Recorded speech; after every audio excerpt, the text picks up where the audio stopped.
Connecting your .NET application to InterSystems Cloud Services provides the functionalities of various InterSystems products without the overhead of buying, deploying, and managing servers. You can create this connection using the InterSystems ADO.NET Managed Provider.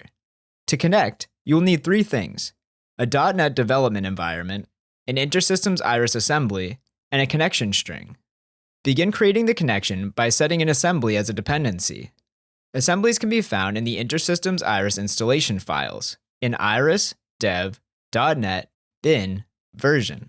After setting up this dependency, be sure to add it to the application so you can interact with InterSystems Iris. Do this by typing the word using the name of the assembly. In this case, intersystems.data.irisClient followed by a semicolon. To facilitate the connection, create a namespace in the application with an internal class that has a main method. Create the connection string variable using key value pairs for the following: server, port, namespace, user ID, and password. The deployment password was set when the deployment was created, but may have been changed since.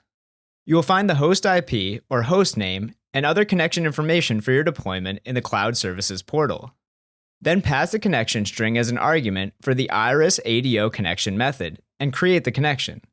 You are now ready to use InterSystems Cloud Services.